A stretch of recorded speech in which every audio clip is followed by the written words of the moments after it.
तो राम राम, जय हिंद, नमस्कार भाई। कैसे हो आप लोग? ठीक हो और अपनी तैयारी को बहुत ही ज़बरदस्त तरीके से कर रहे होगे। तो स्वागत है आप सबका मेरे अपने चैनल ऋषि राजपूत में। आज जो मैं बात करने वाला हूँ, आप लोगों ने मेरा थंबनेल देख ही लिया होगा। मैं बात करने वाला हूँ DSSB, Delhi subordinate service selection board की जो वैकेंसीज आई थी, junior assistant, LDC, MTS peon. इसका किस मंथ में होगा एग्ज़ाम, निकल कर आई बड़ी अपडेट। तो मेरे जितने भाई DSSB का इंतज़ार कर रहे हो, फाइनली आपको बताने वाला हूँ आपका एग्ज़ाम कब होगा और उसी टाइम पे आपका एग्ज़ाम होगा। इस बात को आप बिल्कुल श्योर हो जाओ और अपनी तैयारी में बहुत अच्छे तरीके से लग जाओ, क्योंकि आपके पास अब कुछ ही टाइम बचा हुआ है। तो शुरू करते हैं वीडियो और एक एक चीज़ बता के चलूँगा। अगर आप चैनल पर नए हो तो चैनल सब्सक्राइब कर लो, बेल आइकन प्रेस कर लो, ताकि आपको more information up to date ऐसी मिलती रहे। और इस वीडियो को शुरू करने से पहले एक बात और कहना चाहूँगा, भाई कितने भाई BSF हेड कांस्टेबल मिनिस्ट्रियल की मेरी अगली वीडियो का वेट कर रहे हैं। क्यों?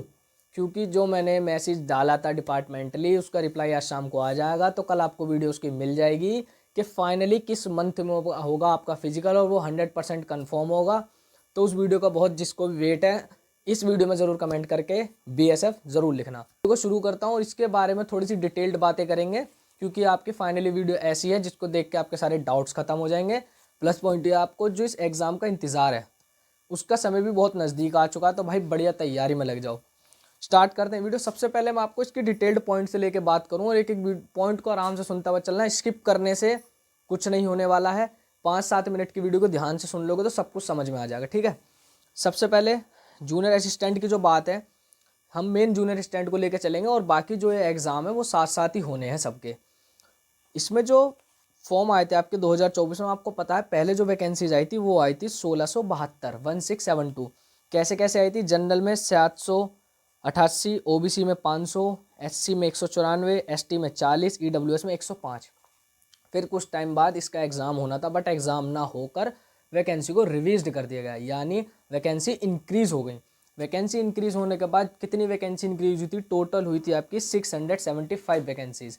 675 वैकेंसी जब इंक्रीज़ हुई थी तो आपकी टोटल वैकेंसीज हो गई थी 2347, 2347 वैकेंसीज़। किस किस तरीके से हुई थी, किस किस कैटेगरी में कितनी हुई थी? 1060 वैकेंसीज जनरल में, 629 OBC, 331 SC, 109 ST और 218 EWS। इस तरीके से आपकी वैकेंसीज हुई थी। अब भाई जो इसके टोटल फॉर्म भरे गए हैं, इसको सुन के आप लोग तो सारे खुशी होंगे और मतलब तैयारी तो बहुत अच्छे तरीके से कर रहे हो, ये तो कंफर्म है, ठीक है। दूसरा पॉइंट है, आप लोगों ने भी जेल वार्डर का रिजल्ट देखा है, कट ऑफ देखी थी, क्योंकि मैंने जब उसकी कट ऑफ पे वीडियो डाली थी तो बहुत से भाई ने कहा था भाई 130 135 तो जाएगी नहीं, बहुत कम जाएगी। अब आप उसकी कट ऑफ देख ही रहे हैं। तो विश्वास से चलते रहो, चैनल के साथ जुड़ जाओ, और नए हो तो सब्सक्राइब कर लो भाई। और जो बिल्कुल जिनके लिए पहली बार ये वीडियो देखे जा रहे हैं तो वो करके रख लो इस चीज़ को, सब्सक्राइब और बेल आइकन प्रेस, क्योंकि information up to date A to Z मिलेंगे आपको। टोटल फॉर्म जो इसके फिलअप हुए हैं, टोटल फॉर्म जो है 3,55,434 फॉर्म।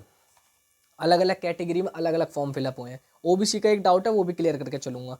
जनरल कैटेगरी में 1,61,451 फॉर्म में कितनी? 1060 वैकेंसीज पे। तो आप कैलकुलेट भी करोगे ना तो भी देख लो कितना कंपटीशन है। इतना कंपटीशन तो हम अगर BSF HCM को लें, उसमें 8 लाख वैकेंसीज, उस 8 लाख फॉर्म भरे गए हैं। फिजिकल, रिटर्न, टाइपिंग, मेडिकल, तब पहुंचेगा वहाँ पर जितना इसमें नॉर्मल रिटर्न एग्जामिनेशन पे है। तो भाई देख लो कितना आसान है। DSSB आओ और नौकरी पाओ। बस सारा डिपेंड करता है आपका। इसका जो मेन एक्सटेंशन होता है, इंग्लिश वाले बच्चों के लिए हिंदी और हिंदी वाले बच्चों के लिए इंग्लिश, बस वहीं डिपेंड होता है मेन खेल। OBC कैटेगरी में आए थे 57,216। SC कैटेगरी में जो भरे गए हैं 87,338। ST कैटेगरी में 25,239। EWS कैटेगरी में 24,190। इस तरीके से आपके टोटल फॉर्म जो फिलअप हुए हैं 3,55,434 फॉर्म, ठीक है भाई। ये तो आपकी वैकेंसी रिवीज हुई थी, इतने फॉर्म फिलअप हुई, ये डाउट आपका क्लियर हो गया होगा। अब जो एक भाई मन में डाउट आ रहा है मेरे भाइयों के OBC सर्टिफिकेट को लेके, तो भाई OBC दिल्ली का OBC लगेगा तब आप वहाँ OBC में काउंट होंगे, अन्यथा आप जनरल में काउंट कर लिए जाएंगे। अदर स्टेट से SC ST ही काउंट करे जाएंगे। बिल्कुल डाउट क्लियर कर लो, ठीक है। अगर आपने पहले भी कहीं इस बात को सुना है और वहाँ से नहीं समझ में आया या आ गया था, फिर भी कोई मन में डाउट था, तो मैंने आपको बिल्कुल क्लियर कर दिया। और अभी भी कोई इस चीज़ को लेकर पॉइंट हो, डाउट हो, आप कमेंट कर लेना, उस पॉइंट को लेकर भी मैं आपको क्लियर कर दूंगा। अब मेन बात, कब होगा इसका एग्ज़ाम शुरू और किस मंथ में होगा? हमने जब पहले आपको बताया था, हमने ये कहा था SSC GD के एग्ज़ाम होने के बाद अगर इस पर कुछ समय बचेगा तो जिसमें बहुत कम फॉर्म भरे हुए होंगे उस एग्ज़ाम को निपटा लेगी। इस तरीके से इनने क्या करा, जेल वार्डर का रिजल्ट देके उसकी फिजिकल डेट जारी कर दी। ठीक है, अभी उसके ऊपर भी आपको अपडेट बहुत जल्दी मिलने वाला है। अब क्या है, इसमें फॉर्म ठीक ठाक भरे गए हैं, हम बहुत कम भी नहीं कह सकते, 3,55,000 फॉर्म है, तो वैकेंसीज मतलब सीटों की आवश्यकता है। आपने देखा है एसएससी ने टेंटेटिव कैलेंडर जारी करा है। अब आया ट्विस्ट, एसएससी जब एग्ज़ाम कराएगी तो टीसीएस लेगी। ठीक है, DSSS का एग्ज़ाम टीसीएस लेने वाली है। अब दिमाग में सबसे बड़ा डाउट है, क्या भाई ये एग्ज़ाम अब डिले होगा? तो भाई नहीं, अब नहीं होगा डिले। क्यों? क्योंकि सबसे पहला जो एग्ज़ाम है इस बार कैलेंडर में सिलेक्शन पोस्ट फेस का है, जो आपका शायद 13 है या 12 है, ये मुझे थोड़ा कंफर्म नहीं है। उससे पहले जितने भी एग्ज़ाम है यूडीसी एलडीसी सब डिपार्टमेंटली हैं। डिपार्टमेंटली एग्ज़ाम में कभी भी इतना क्राउड नहीं होता। ठीक, तो वो एग्ज़ाम बहुत जल्दी निपट जाएंगे। जनवरी पूरी चली जाएगी अभी आपकी, दिसंबर जनवरी रेलवे के जो एग्ज़ाम चल रहे हैं। ठीक भाई, उसका रिजल्ट वगैरह सब कुछ मतलब जैसे आंसर की होती है, इस चीज़ को आप समझ रहे होगे। फरवरी आपकी निकल जाएगी इलेक्शन में, DSSS की ड्यूटी लग जाएगी इलेक्शन में। जनवरी में DSSS वर्क करती नहीं है, क्यों? क्योंकि रेस्ट मोड में चली जाती है, पहले भी जाती थी और अब भी जाएगी। फिर जो उसका मेन फोकस, मेन टारगेट रहेगा सिर्फ एक वैकेंसी को लेकर रहेगा। वो कौन सी वैकेंसी है? Junior assistant MTS LDC peon, इसके ऊपर पूरा फोकस है और इसी एग्ज़ाम को कराया जाएगा। यानी कुल मिलाकर बात यह है, दिसंबर जनवरी फरवरी 3 महीने यानी 90 दिन आपके पास शेष बचे हैं। मार्च से आपके एग्ज़ाम शुरू हो जाएंगे।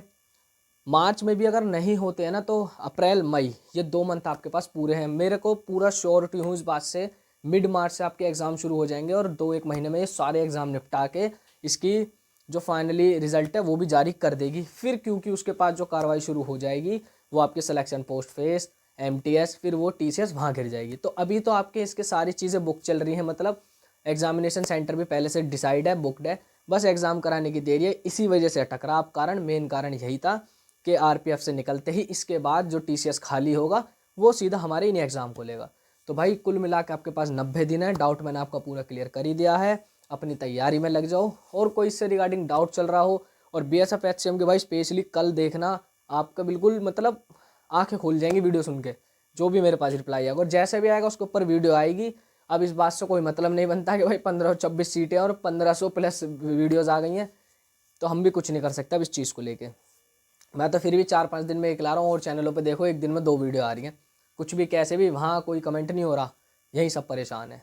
तो चलो भाई कोई बात नहीं, इस वीडियो में केवल इतना ही था। एग्ज़ाम आपके शुरू होने वाले हैं, कुल आपके पास 90 दिन रह गए, लग जाओ तैयारी में। कोई डाउट हो, कोई दिक्कत हो, कमेंट कर लो किसी भी चीज़ को लेके, सारे डाउट आपके क्लियर कर दिए जाएंगे। अगर वीडियो आपको अच्छी लगी हो तो चैनल सब्सक्राइब कर लो, बेल आइकन प्रेस कर लो, ताकि आपको more information up to date ऐसी मिलती रहे। मिलता हूँ मैं आपसे अगली वीडियो में। जय हिंद, जय भारत।